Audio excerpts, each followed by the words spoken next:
وہ بالوں میں برش کرتے ہوئے آئینے میں اپنے عکس کو دیکھے جا رہی تھی۔ پھر پتہ نہیں کیا سوچ کر اس نے باری باری وہ زیورات اتار دیے اور ڈریسنگ ٹیبل کے سامنے سے اٹھ کھڑی ہوئی۔ میں نے اسے کہا تھا انہیں کیوں اتار دیا، پہنی رہتی۔ اس نے ایک میری طرف دیکھ کر کہا، زیورات تو صرف مشل کو اچھے لگتے تھے، کسی نے میرے سینے میں خنجر گاڑ دیا تھا۔ میں تیزی سے دروازہ کھول کر کمرے سے نکل آیا۔ مشل کو تو سب اچھا لگتا تھا، سب کچھ۔ لاؤنج میں آ کر میں نے سوچا تھا، اس رات میری کمپنی کی اینول گیٹ ٹوگیدر ہو رہی تھی، فنکشن کپلز کے لیے تھا۔ پتہ نہیں کیا سوچ کر میں نے اسے ساتھ چلنے کے لیے کہہ دیا۔ جب وہ تیار ہو کر میرے سامنے آئی تو کچھ دیر کے لیے میں اسے دیکھ کر حیران ہو گیا۔ وہ بہت اچھی لگ رہی تھی، شاید میں نے شادی کے رات کے بعد پہلی دفعہ اسے میک اپ میں دیکھا تھا۔ فنکشن میں پہنچنے تک ہم میں کوئی بات نہیں ہوئی۔ فنکشن میں تقریباً سبھی لوگ اپنی بیویوں کے ساتھ تھے۔ وہ اس چمک دمک کے سامنے بہت ماند ہو گئی تھی۔ شاید وہ زندگی میں پہلی بار اتنے بڑے فنکشن میں آئی تھی، اس لیے نروس تھی۔ میں نے اپنے کچھ دوستوں، کولیگز اور باس سے اس کا تعارف کروایا تھا۔ وہ ایک بہت ہی نروس سی مسکراہٹ کے ساتھ ان سے ملی تھی۔ فنکشن میں چیف گیسٹ کے طور پر ایک وفاقی وزیر کو بلوایا گیا تھا اور ان کی فارمل اسپیچ کے بعد کچھ گیمز کروائے گئے تھے جن میں کمپنی کے کچھ لوگوں نے اپنی بیویوں کے ساتھ شرکت کی تھی۔ میں خاموشی سے سافٹ ڈرنک کی سپ لیتا ہوا اپنی ٹیبل پر کچھ دوسرے کولیگز کے ساتھ بیٹھا اس ہنگامے کو دیکھتا رہا۔ ڈنر شروع ہونے سے پہلے فنکشن کے چیف آرگنائزر جاوید احمد میری طرف آئے تھے۔ سر، آپ اور آپ کی مسز کیسٹ چینج کر دی گئی ہے، اب آپ منسٹر صاحب والی ٹیبل پر بیٹھیں گے، اس لیے پلیز میرے ساتھ آ جائیں۔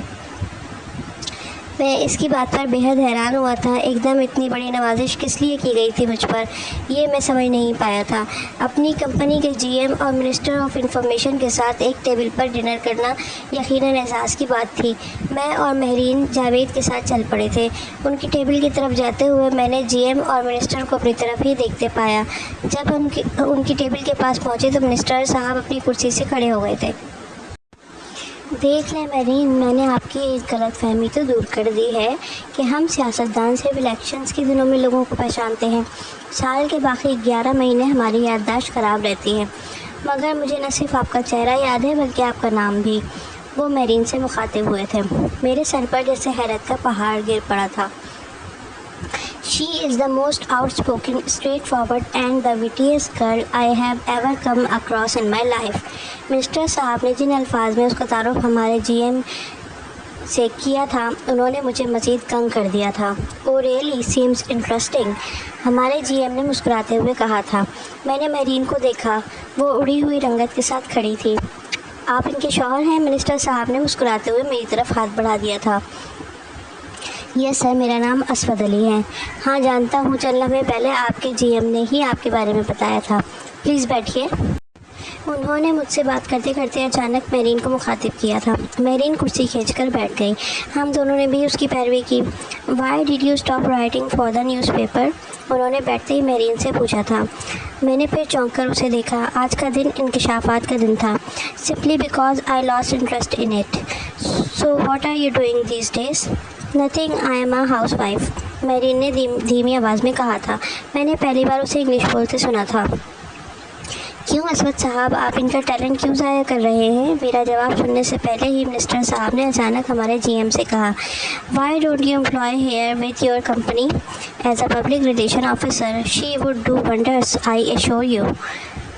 آئی ایم ناٹ انٹرسٹڈ۔ مہرین نے ہمارے جی ایم کے کچھ کہنے سے پہلے ہی منسٹر صاحب کی آفر رد کر دی تھی۔ ٹھیک ہے، جیسے آپ چاہیں، مگر پھر بھی آپ جیسے لوگوں کو خدا گھر بیٹھ کر ضائع ہونے کے لیے نہیں بناتا۔ وہ ان کی بات پر چپ ہی رہی تھی۔ گفتگو کا سلسلہ ایک بار پھر منسٹر صاحب نے ہی جوڑا تھا۔ ڈنر کے دوران بھی ان دونوں کے درمیان بات چیت ہوتی رہی۔ اگرچہ زیادہ باتیں منسٹر صاحب ہی کرتے رہے، میں خاموشی سے سارے اس معاملے کو سمجھنے کی کوشش کرتا رہا۔ مجھے حیرت ہوئی تھی جب انہوں نے کہا تھا کہ وہ مہرین کے فین ہیں۔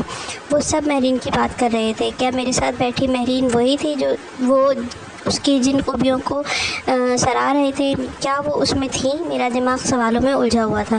ڈنر کے بعد فنکشن سے جانے سے پہلے منسٹر صاحب نے مجھے اپنا وزٹنگ کارڈ اپنے دستخط کے ساتھ یہ کہہ کر دیا تھا کہ انہیں ہمارا کوئی بھی کام کر کے خوشی ہوگی۔ اس رات فنکشن سے واپسی پر میں بری طرح الجھا ہوا تھا۔ وہ منسٹر مہرین سے ایک بار کالج میں ملے تھے۔ کس حیثیت میں؟ کیا صرف ایک بار ملنے پر اتنی بے تکلفی ہو سکتی ہے جیسی وہ ظاہر کر رہے تھے؟ مہرین کے فین وہ کیوں تھے؟ وہ اس کی کن صفات کا بار بار تذکرہ کر رہے تھے؟ میں نے گھر آ کر مہرین سے کچھ نہیں پوچھا تھا، مجھے اس کی ضرورت نہیں تھی۔ کپڑے چینج کرنے کے بعد میں بیڈ پر آ کر لیٹ گیا تھا۔ وہ ڈریسنگ ٹیبل کے سامنے جیولری اتارنے بیٹھی تھی، مگر جیولری اتارنے کے بعد بھی وہ وہیں بیٹھی رہی۔ وہ مسلسل آئینے پر نظریں جمائے بیٹھی تھی۔ میں کچھ دیر تک اس کے اٹھنے کا انتظار کرتا رہا، مگر جب کافی دیر تک وہ اسی حالت میں بے حس و حرکت وہاں بیٹھی رہی تو میں نے اس کا نام پکارا، مگر وہ میری طرف متوجہ نہیں ہوئی تھی۔ میں نے دوبارہ اس کا نام لیا، مگر اس نے تب بھی میری طرف نہیں دیکھا تھا۔ میں اٹھ کر بیٹھ گیا۔ پھر اچانک اس کے جسم میں حرکت ہوئی تھی۔ اس نے آئینے پر اپنا ہاتھ رکھ دیا، پھر اپنا ہاتھ اس طرح عکس پر پھیرنا شروع کر دیا جیسے وہ اسے محسوس کرنا چاہ رہی ہو۔